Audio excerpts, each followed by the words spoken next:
Hey folks, welcome to another episode of Sound Decisions, and on this occasion part 4 of my interview with Dan Schmalle from Bottlehead in the United States.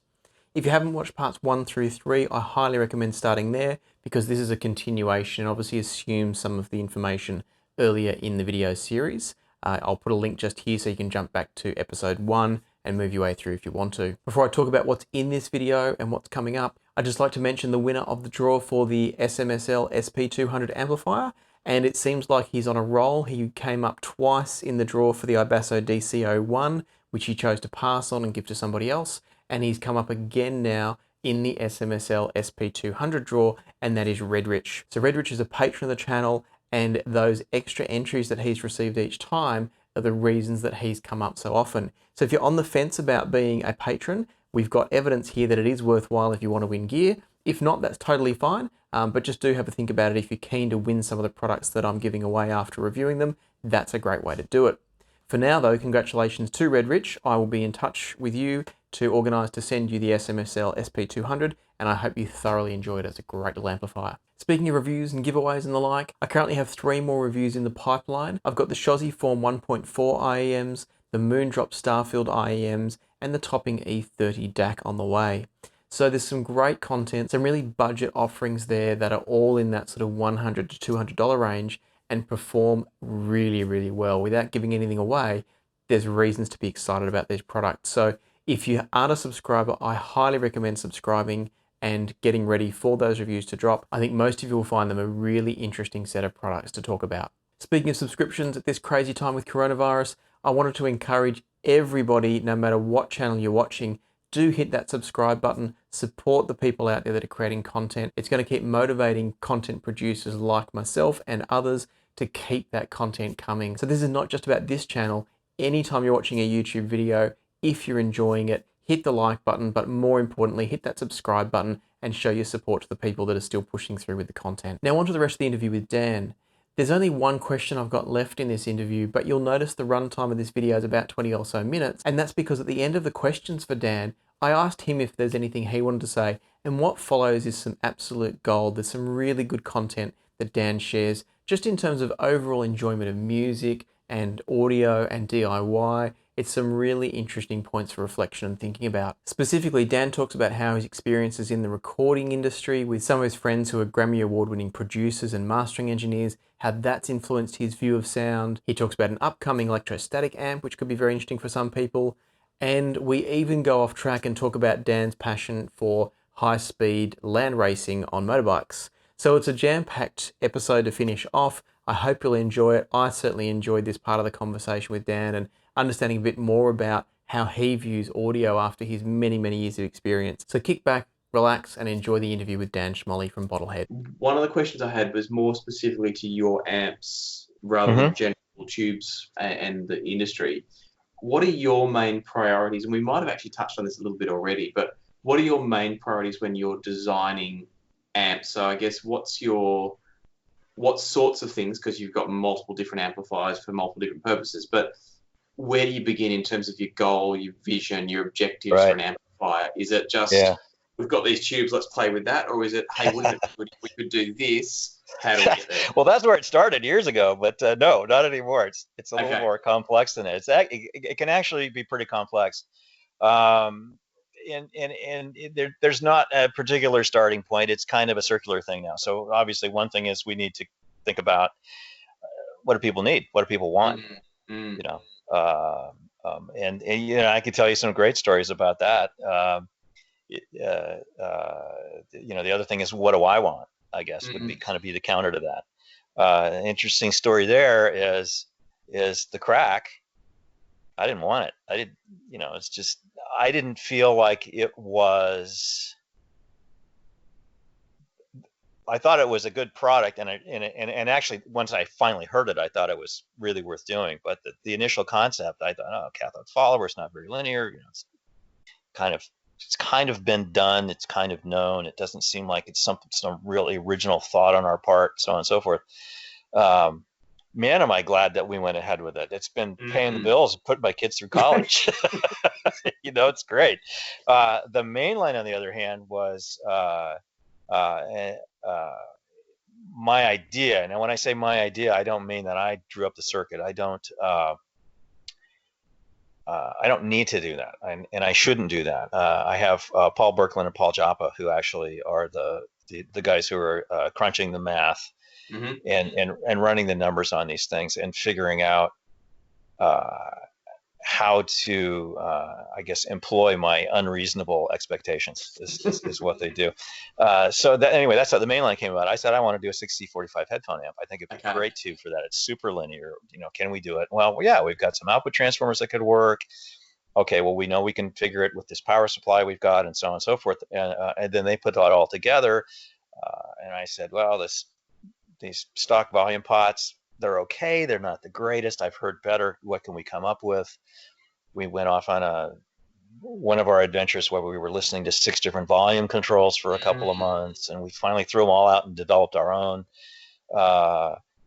So those are the two extremes in terms of, and I lucked out. The Mainline has sold well, but it wasn't easy to sell initially because it's kind of pricey, and it's on the upper end of headphone amp kits.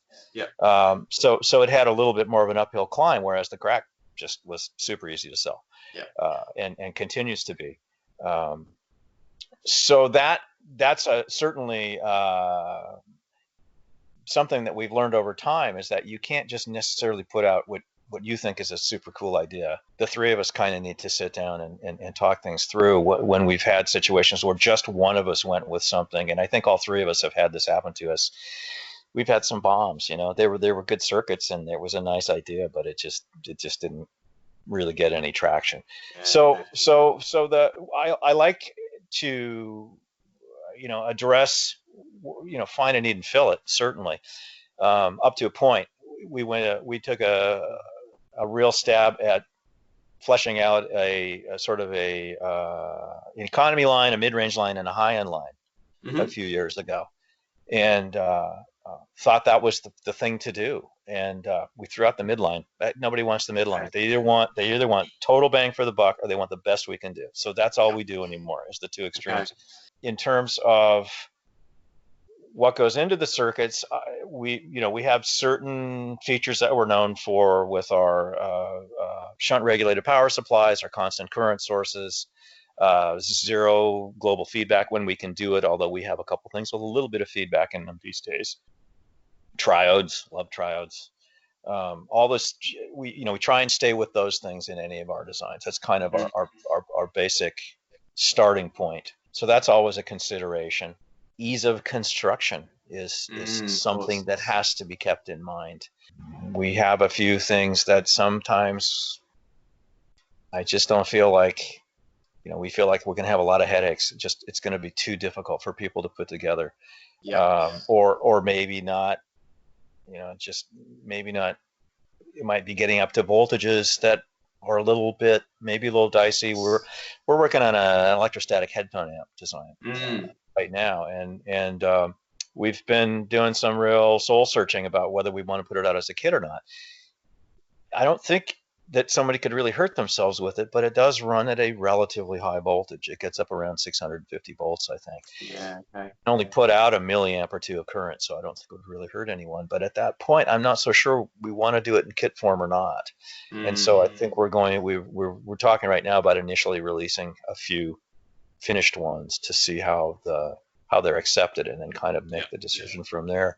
So that's certainly a consideration. And again, I think it's a reason that the Crack amp is so successful, because it's pretty simple to build. Absolutely. Yeah.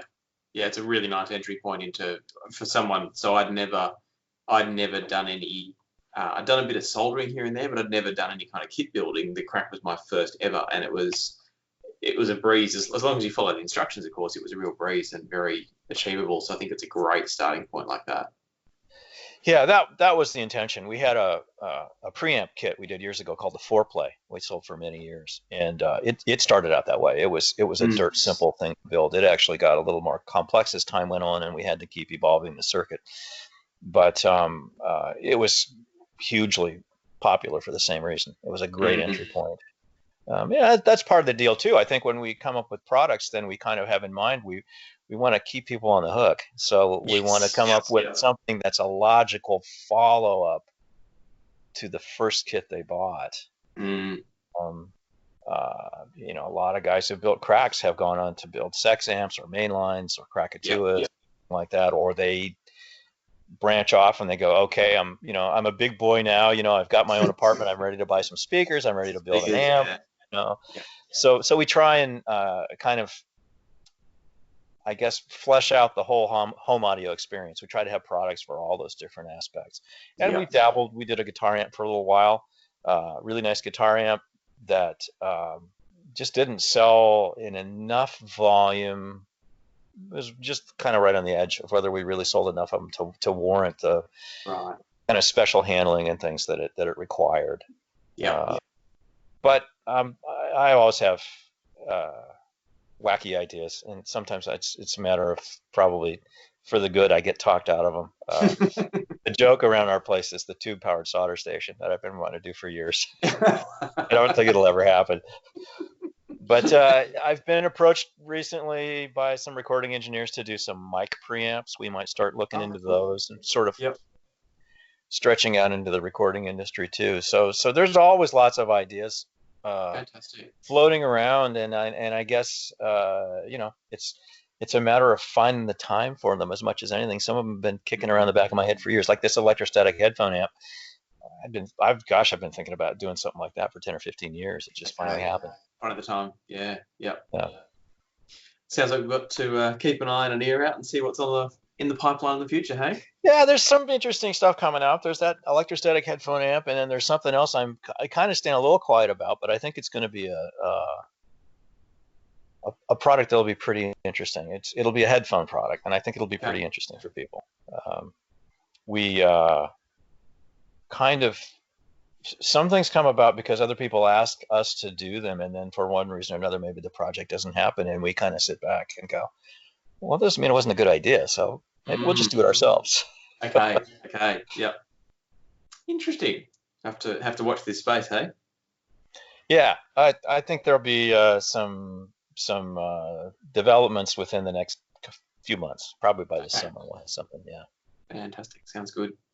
Well, from my point of view, Dan, we've exhausted my questions. Was there anything else that you thought was important to touch on with the world of tubes and headphones? Maybe just a few things, and more of it philosophical things, I guess I was thinking about, and it's more about kind of about the whole process of being an audiophile and being a DIY audiophile. And I think that there's maybe a few things that are always important to keep in mind. One I already touched on, and that is that it needs to sound good to you. It doesn't really need to sound good to anybody else. That's a different thing. If you just care about that, just keep buying a new piece of gear every 3 months and flailing with your system and screwing it up every time you put a new piece of gear in. That's just fine. But if you really want to get a system that you're happy with, make sure that it's really making a sound that you're happy with. Don't talk yourself into something that it isn't. DIY is very empowering that way. You're gonna have so much more depth of knowledge about how to make changes the way you want after you build some of this stuff. And again, you can tailor it to your own taste. The thing that goes hand in hand with that is when you do decide to do this and start making changes, either on the component level, maybe you're changing a capacitor, or maybe you're changing your speakers, change one thing at a time. Don't go out and say, take a crack amp and rip out all the capacitors and all the wire and the volume pot and replace everything at once. Doing yourself a disservice because you won't know which thing did what to change the sound. So one thing at a time. I liken this back to I used to watch a lot of sports car racing in my 20s, and there was a guy who raced down in Northern California I used to see him at the Sears Point Raceway, and this would have been in the mid to late 70s. This guy had a 1952, 1953 Triumph TR2. And so he was running in a class with, 70s sports cars. and this guy Wow. was kicking everybody's butt. It was just, the car was just insanely fast, Yeah. and nobody could figure out why. And people would come up to him and say, what's your trick here? What's the trick part you got in there? He says, that's not it at all. He says, you go out and you buy a new car every year, and then you spend the whole year sorting it out, trying to figure out how to make it go fast. I've had this same car for 20 years. I bought this car new, and I changed one thing at a time. Yeah. And it's just evolved it over 20 years. So I think that's a really good way to approach a system. Yep. Is just change one thing at a time. I think something else that jumped out to me as you said that, for me, in addition to getting to know the componentry, because you're not, if you're not changing things out all the time, the other thing I found making the kits, and even though I have sold my Crack and eventually sold the Sex amp as well that I made, there's a level of emotional connection when you've built it with your own hands, even though it's someone else's part from the kit.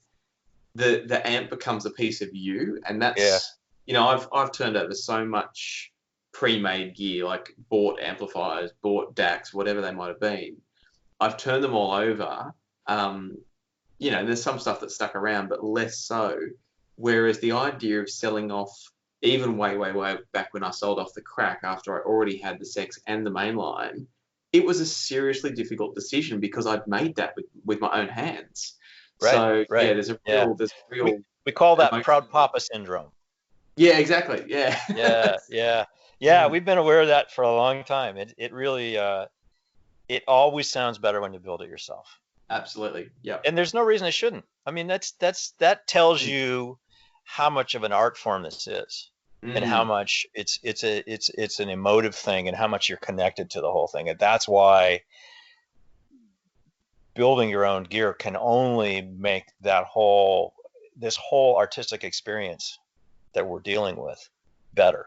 Yeah, 100%. Without a doubt. And the only thing I can recommend beyond that is then you get crazy like me and go out and really start to learn as much as you can about the whole vertical integration of this industry. And although within the recording industry, one of the things they say is, well, the two things you don't really want to see getting made are sausage and records. I have to say that's not really true. It's actually a pretty fascinating educational experience to learn more about how that music gets turned from coming out of the instruments to getting into the computer these days, and then out of that into Tidal or whatever it might be, and into your system. The more you understand of that, the more you can appreciate the end result and the actual act of sitting there and absorbing that as it comes out of the speakers. And it's something I've got a friend who's a musician that's recorded some of his own music, and I was chatting to him one day about how he goes about mixing the different tracks together, and even the decisions around where you're placing instruments and sounds within the soundstage through your mix. So there's so much complexity to that I've only just begun down that path myself. So I can only imagine that would really change how you perceive the music as you're listening to it. Yeah, I think if you really want to get a feel for this whole thing, go out and try and record something. It's a really humbling experience. But I've got some friends who have these little gramophone things on little stands, with their name on the front. I mean, serious guys who really know what they're doing. Yeah, and I'm just in awe when I walk in their studio and they're, have a listen to this. What do you think? And I'm like, oh my God. It's really astounding, and I can't figure out how I'm so far away from the level that they're at to figure out how they're getting there. It's just so I'm trying to absorb as much as I can as fast as I can.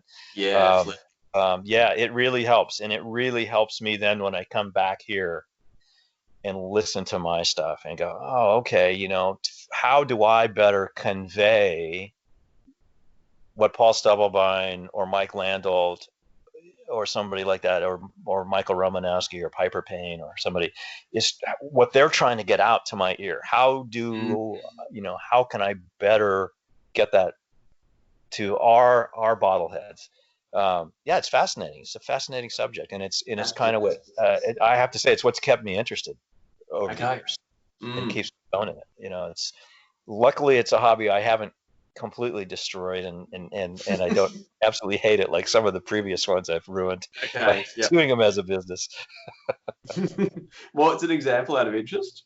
What was another hobby that you tried? I was a pastry chef for 20 years. Oh wow, okay. And people say, "Oh my God, you must love to bake bread," and I'm like, "Oh hell no, I did that." I made so many damn cinnamon buns and croissant and cookies and cakes and stuff. I love eating them, but I don't want to make them anymore. Yeah, that's funny. So now I have a new hobby. I race motorcycles. I land speed race. You've got a land speed record, don't you? And I do have a land speed record, yes. And I'm every once in a while. For example, this last year I put a nitrous oxide system on my bike, and we needed an electronic controller for it. And I thought, I don't need to go out and pay somebody $1,000 for this thing. We can do this. So I tell me it's got tubes in it. Some designs. No, it doesn't have tubes in it. But we did one, and Paul Brooklyn flashed it up, built it for me, and it worked right out of the box. It was great. And I thought, gosh, I wonder if there'd be a market for that. I thought, no, don't do that. Just brilliant. Enjoy this. That's right. Deep breaths and relax. Yeah, absolutely. Plus, I'd only sell 2 of them anyway, so who cares? It's, not a hugely universal product, but 25 years in this business, certainly 25 years in any business, it's a bit of a challenge to keep things interesting, and I've been lucky. I had things like the tape project. I did that for 10 years. That was an interesting, parallel spin-off kind of thing to do, and I learned massive amounts about the industry from that. And I think that's why I'd kind of like to. I'm always thinking about extending off somewhere else beyond just the do-it-yourself home audio stuff. That's it for the interview with Dan. I hope you've enjoyed it as much as I enjoyed talking to him. I found some of his philosophies on sound really enlightening and empowering, are probably the words I'd use to describe it. Just really freeing us up to enjoy what we like and not get too caught up on what someone else somewhere says should or should not be the right approach to sound. Obviously, there are some very strong opinions in this hobby, and it can be very difficult sometimes to know what's true. And I like the fact that Dan's just saying to us, what's true is what you like. If you enjoy it, that's all that matters. If the fact that it looks better makes you think it sounds better, that's fine. If you think that a warmer sound is better than a cooler sound, that's okay. All of these things are all about your enjoyment of audio and the pleasure that we can take from this hobby overall. So as always, I hope you've enjoyed this video. If you did, hit the like button, hit the subscribe button, and don't forget to ring the bell if you want to know when the Shozzy Form 1.4, the Moondrop Starfield, and the Topping E30 reviews drop. So that's 2 IEMs and 1 DAC review coming on the way. If you're interested, don't forget to ring that bell. In the meantime though, stay safe, take care, happy listening, and I'll see you next time here on Passion for Sound.